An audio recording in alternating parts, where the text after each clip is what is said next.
నిజామాబాద్ జిల్లా ఆర్మూర్ ఏరియా ప్రభుత్వ హాస్పిటల్లో దారుణం చోటు చేసుకుంది. గర్భస్థ శిశువు మృతి చెంది 3 రోజులైన విషయం బాధితులకు వైద్యాధికారి చెప్పలేదంటూ బాధిత కుటుంబ సభ్యులు ఆందోళనకు దిగారు. సిరికొండ మండలం రూప్లా తండాకు చెందిన మంజులకు రెండవ కాన్పు కోసం ఆర్మూర్ ప్రభుత్వ హాస్పిటల్కి చికిత్స తీసుకుంటోంది.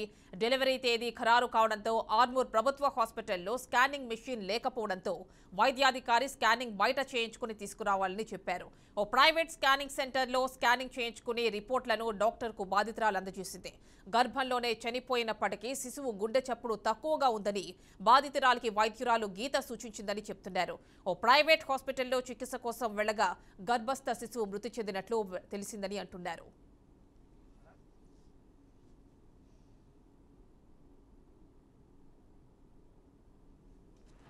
to 20 మధ్యలో వచ్చాం హాస్పిటల్కి. వచ్చినప్పుడు ఇక్కడ ఒక స్లిప్ ఇచ్చారు మాకు స్కానింగ్కి. Next month October 4th scanning చేసుకోండి రండి బాబు అని చెప్పేసి మాకు స్కానింగ్ చిట్ ఇచ్చారు. అయితే మేము 3rd వచ్చినాం. 3rd వచ్చినప్పుడు నందిని స్కానింగ్ చేసినాం. నందిని స్కానింగ్లో వచ్చేసి మాకు అంటే ఆల్రెడీ లోపల బేబీ అనేది డెత్ అని ఉందట. మాకైతే అంతగా తెలియదు. ఇక్కడికి వచ్చేసరికి రిపోర్ట్ చూపించినాం మేడం వాళ్ళకు కూడా. ఆల్రెడీ వాళ్ళు కూడా ఏదో చూసిరట, బేబీ బాగుంది బాబు అని చెప్పేసి వాళ్ళు కూడా అన్నారు. వీళ్ళు ఇక్కడ ఆర్మూర్ హాస్పిటల్ గవర్నమెంట్ హాస్పిటల్ నుంచి. అయితే మళ్ళీ ఈరోజు మాకు కొద్దిగా ఇబ్బంది అవుతుంటే మా వైఫ్కు భీమ్గల్ శ్రీ శివసాయి హాస్పిటల్కి వెళ్ళాం. అక్కడ 4 days బ్యాకే బేబీ చనిపోయింది బాబు. ఆల్రెడీ స్కానింగ్ ఆ మేడం చూసింది. ఆ రోజుది 3rd తీపించింది, అక్టోబర్ 3rd తీపించింది. మేడం చూసేసరికి ఆల్రెడీ చనిపోయింది బాబు. అదే రోజు స్కానింగ్లో కూడా మీకు ఇచ్చారు కదా మీడియా, అక్కడ ఏ మేడంకి చూపించారు అక్కడికి వెళ్ళిపోండి నేను పట్టుకొని కేసు అని చెప్పేసి ఆ మేడంగా ఇక్కడికి పంపించడం జరిగింది. ఈ టైంలో మేము ఇక్కడికి వచ్చినాం. ఆల్రెడీ వచ్చి మేము 1 hour అవుతుంది. ఇప్పటి వరకు ఇక్కడ ఉన్న ఏ సిబ్బంది కానీ ఏ మేడం కానీ పట్టించుకునే పరిస్థితిలో ఉన్నారు ఇక్కడ. అంటే ఒక పేషెంట్కి ఏమైపోయినా వీళ్ళు ఇంత అన్కేర్లెస్గా ఉన్నారు. తెలంగాణలోనే టాప్ 1లో ఈ హాస్పిటల్ ఉందని అందరూ అంటున్నారు. కానీ దేనివల్ల ఉందో ఏముందో ఒక ఫోన్ చేసి ఇంత అవస్థ ఉన్నా కానీ 1 గంట లోపల మేడం రాకపోవడం అనేది ఆశ్చర్యానికి గురి చేస్తుంది ఇక్కడ. ఇక మేమైతే ఇక్కడికి వచ్చినాం, మళ్ళీ ఇంకేం విషయం అనేది ఇక మాకు తెలియదు.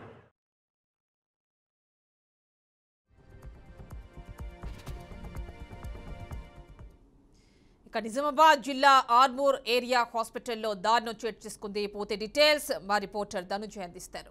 ధనుంజయ్ చెప్పండి, గర్భస్థ శిశువు చనిపోయి 3 రోజులైనా కూడా అది గుర్తించకపోవడం ఎవరి నిర్లక్ష్యంగా భావించాలి? ఎవరైతే గవర్నమెంట్ హాస్పిటల్లో ట్రీట్మెంట్ అందిస్తున్నారో డాక్టర్ గీత నిర్లక్ష్యం అనుకోవాలా? ఎవరిది అనుకోవాలి? ఎవరు రెస్పాన్సిబుల్ దీనికి?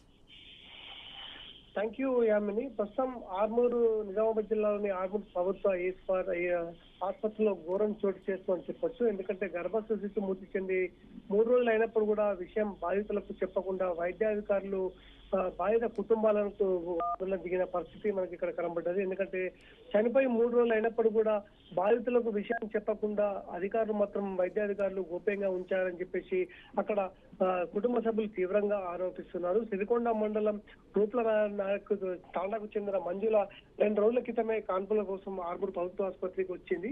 చికిత్స తీసుకుంటున్న ఆమె డెలివరీ తేదీ ఖరారు కావడంతో ఆర్మూర్ ప్రభుత్వ ఆసుపత్రిలో స్కానింగ్ చేసి స్కానింగ్ మిషన్ లేకపోవడంతో వైద్యాధికారి స్కానింగ్ బయట చేయించుకోవాలని చెప్పేసి చెప్పినప్పుడు కూడా వారు చేయించుకుని వచ్చిన మరుసటి రోజే డెలివరీకి సంబంధించిన రిపోర్ట్లు సైతం వైద్యాధికారులకు బాధితులకు అందజేశారు. ఇందులో భాగంగా వైద్యాధికారి గీత నిర్లక్ష్యంగా వ్యవహరించడంతో రిపోర్ట్లు సరిగా లేవు, చూసుకోకుండా శిశువు గుండె చప్పుడు తక్కువగా ఉందని చెప్పేసి బాధితురాలకు సూచించినట్టు మనకు తెలుస్తుంది. దీంతో బాధిత కుటుంబ సభ్యులకు తెలపడంతో ఆ తర్వాత బాధితులు ప్రైవేట్ ఆసుపత్రిలో చికిత్స కోసం వెళ్ళగా గర్భస్థ శిశువు మృతి చెందినట్లు వైద్యాధికారులు సైతం చెప్పారు. ఎందుకంటే గర్భంలోనే శిశువు మృతి చెంది 3 రోజులైనా ఈ విషయాన్ని ప్రభుత్వ అధికారులు మాత్రం మీకు బంధువులకు తెలపలేదని చెప్పేసి ఆగ్రహం వ్యక్తం చేసిన పరిస్థితి అక్కడ కనబడ్డది. దీంతో ప్రభుత్వ వైద్యాధికారిగా పనిచేస్తున్న గీత పట్టణంలోని ఓ ప్రైవేట్ ఆసుపత్రిలో నడుపుతూ డ్యూటీని నిర్లక్ష్యం చేస్తున్నారు. డ్యూటీలో నిర్లక్ష్యం చేస్తూ ఈరోజు శిశువు మృతి చెందిన బాధితురాలకు చెప్పకుండా 3 రోజులుగా గోప్యంగా ఉంచి చెప్పడంతో బాధితులు తీవ్రస్థాయిలో మనోవేదనకు గురయ్యారు. ఇందులో భాగంగా ఆందోళన కార్యక్రమాలు చేపట్టేందుకు సైతం సిద్ధమవుతున్న పరిస్థితి ఇక్కడ మనకు కనబడ్డది. అంటే డాక్టర్లు ఒకవైపు ఈ రకంగా ప్రవర్తించడంతో ప్రభుత్వ డాక్టర్లు ఈ రకంగా ప్రవర్తించడంతో న్యాయం ఎక్కడ జరుగుతుందని చెప్పేసి ఇక్కడ గ్రామస్తులు వైద్యాధికారులు సైతం తీవ్రంగానే ఇబ్బందులు పడుతున్న పరిస్థితి కనబడ్డది యామిని.